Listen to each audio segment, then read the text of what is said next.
أعوذ بالله من الشيطان الرجيم بسم الله الرحمن الرحيم الحمد لله رب العالمين والصلاة والسلام على محمد وآله الطيبين الطاهرين. Nous sommes le 28 Safar qui est marqué dans l'histoire comme la date du décès du prophète de l'islam, prophète Muhammad alayhi salatu wassalam.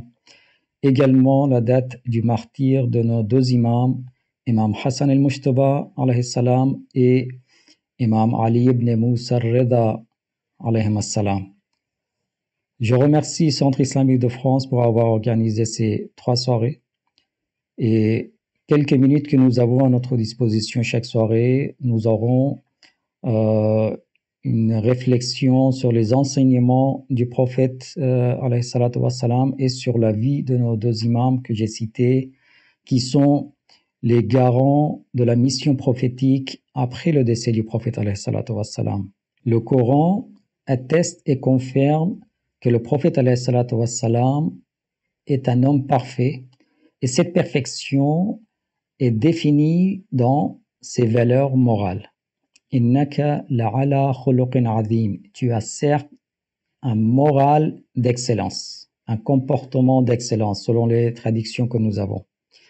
Et selon ces qualités et en basant sur cette qualité que le Coran, il nous demande aussi de prendre l'exemple du prophète alayhi salatu wassalam comme un modèle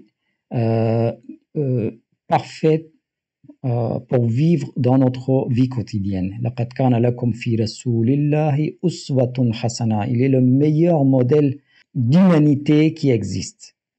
Donc, si on voit que le Coran, il a des enseignements, il a des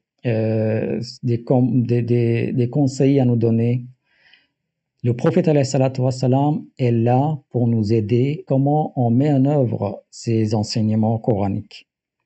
Et cet accompagnement que nous avons eu dans l'histoire de la part du prophète alayhi salatu wassalam, c'est une miséricorde divine. C'est pour cela que Allah subhanahu wa ta'ala, il le présente comme sa propre miséricorde pour les êtres humains sur terre. Donc, quand nous sommes censés à suivre et prendre l'exemple du prophète alayhi salatu wassalam, on va aller plus loin pour voir qu'Allah subhanahu wa ta'ala, il donne une telle importance à ce sujet qu'il dit, si vous m'aimez, il faut que vous suivez le prophète, et si vous suivez le prophète, moi je vous pardonne et je vous aimerai aussi. Ça c'est la conclusion de ce verset que je vous donne, que قُلْ إِن كُنْتُمْ تُحِبُّونَ اللَّهَ فَاتَّبِعُونِي يُحْبِبْكُمُ اللَّهُ وَيَغْفِرْ لَكُمْ. Allah subhanahu wa ta'ala, il conditionne son amour et son pardon dans la suite du prophète alayhi salatu wassalam. Quand on parle de suivre l'exemple du prophète, il est beaucoup plus important que l'obéissance du prophète alayhi salatu wassalam qui est définie dans le mot ita'a. L'obéir, ati'ullah wa ati'ur rasoul, que vous obéissez à Allah et vous obéissez le prophète, mais là, il est encore plus loin, c'est-à-dire pour obéir, normalement, nous avons une commande, un ordre donné, et il faut l'obéir. Mais dans la suivre de l'exemple du prophète, sans avoir la commande, aussi, il faut suivre pas à pas tout ce que le prophète alayhi salatu wassalam a vécu dans son monde. Donc, parmi les enseignements donnés par le prophète, si le temps nous permet, nous allons parler ce soir une des valeurs du prophète que lui-même il explique et qui a mis en œuvre, c'est la compassion envers les gens. Le prophète alayhi salatu wassalam, je partage avec vous ce hadith de notre prophète bien-aimé. Qala Rasulullah, amarani rabbi bimudarat an-nas kama amarani bi ada' al-fara'id. Allah subhanahu wa ta'ala, il m'a ordonné. Amarani, c'est-à-dire c'est un ordre j'ai reçu cet ordre d'Allah subhanahu wa ta'ala d'être bienveillant et d'être compréhensif envers les gens. Et comme il m'a ordonné d'autres obligations qui sont, par exemple, l'exemple que je donne, ce sont les obligations de salat, saum, hajj, zakat et le reste. Donc, parmi les obligations du prophète, c'était avoir l'empathie vers les gens. Le mot mudarat, selon les contextes, peut être traduit dans différents termes en français.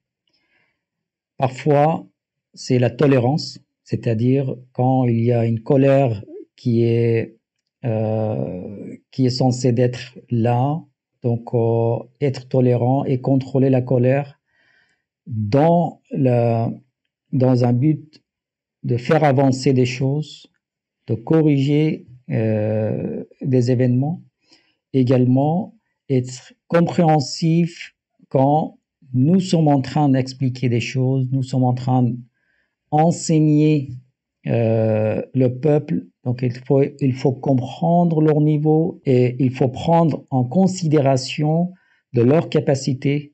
Là aussi, ça rentre dans les mudarat et également avoir la bienveillance. Toutes ces qualités sont englobées dans le mot mudarat et ce que le prophète alayhi salatu wassalam, il explique ici. Moi, je suis censé d'être bienveillant envers les gens. Le but, c'est quoi? C'est avoir guidé les gens vers leur vie prospère. Dans un autre hadith, le prophète alayhi salatu wassalam, il nous explique l'importance de cette bienveillance. Il dit mudaratun nas nisful iman wa rifqu lahum nisful aish, que être bienveillant envers les gens, c'est la moitié de foi, et avoir l'indulgence envers eux, c'est la moitié de notre vie. C'est-à-dire notre succès, déjà moitié, il est gagné par juste notre intention, quand nous avons une bonne intention envers eux, nous sommes bienveillants, et tant que nous sommes tolérants, tant que nous sommes là pour arranger des choses avec les gens, cette indulgence, il garantit la moitié de succès dans la vie. Je vous donne un exemple et je termine mon discours. Le prophète alayhi salatu wassalam, un jour, il sort de chez lui pour aller à la mosquée. Oh, il venait de quelque part pour aller à la mosquée. C'était l'heure de salat. Dans ce chemin, il rencontre un groupe des enfants qui demandent au prophète de rester quelques minutes avec eux à jouer.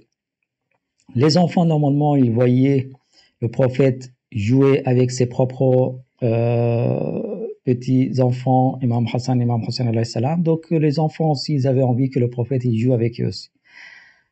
Le prophète, il accepte, il commence à jouer avec eux et le temps de la salat, il dépasse. Les gens, ils attendaient dans la mosquée et le prophète, qui n'est jamais en retard pour ses rendez-vous, mais un rendez-vous avec Allah subhanahu wa ta'ala, il était en retard. Bilal, le compagnon du prophète alayhi salatu wassalam, il sort de la mosquée et il cherche que voilà, c'est peut-être il est à côté, peut-être il est dans le chemin, il cherche où il est le prophète. Et il trouve le prophète avec les enfants, et les enfants, ils lui demandent, il insiste qu'il reste encore un peu.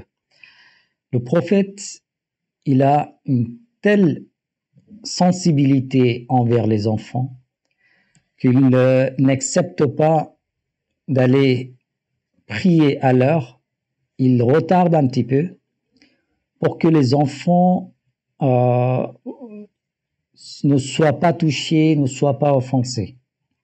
Il commence à négocier avec les enfants. Si vous me laissez partir, je peux vous payer. Alors, dites-moi comment je peux vous payer.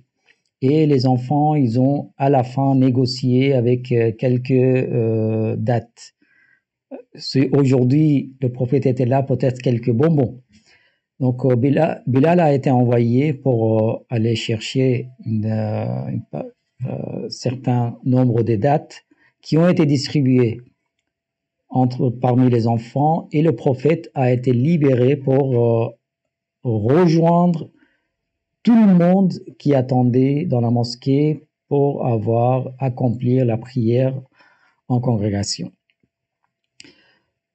Le message que moi je comprends dans ce comportement du prophète alayhi salatu wassalam, que le même fait de rester avec les enfants, il était considéré parmi ces actes d'adoration. Avoir conforté les souhaits des enfants, le prophète alayhi salatu wassalam, il a donné une telle importance. Une fois, les gens, ils ont vu que le prophète, les 2 derniers rak'a, il a fini rapidement, sans prononcer les mustahabbat. Ils ont demandé, qu'est-ce qui se passe? Vous étiez pressé à la fin. Le prophète, il a dit, vous n'avez pas entendu? Un enfant qui pleurait. Donc, c'était l'un de vos enfants. Il faut que je finisse vite que son père ou sa mère, il rejoint son enfant. Donc, cette compassion que nous voyons chez le prophète alayhi salatu wassalam, il est exemplaire. Pour comparer avec nos propres comportements, je termine avec cette question que tout le monde d'entre nous, il faut qu'il pose à soi-même, qu'aujourd'hui, si j'arrive à la mosquée et l'imam de notre mosquée, il est en retard et nous le trouvons à l'extérieur discuter avec les jeunes, comment nous allons réagir envers cet imam de la mosquée qui est censé faire la prière? Cette question nous permettra de comparer notre mode de vie et notre perception de notre prophète alayhi salatu wassalam, que dans quel niveau nous sommes pour suivre l'exemple du prophète alayhi salatu wassalam. Wassalamu alaikum wa rahmatullahi wa barakatuh.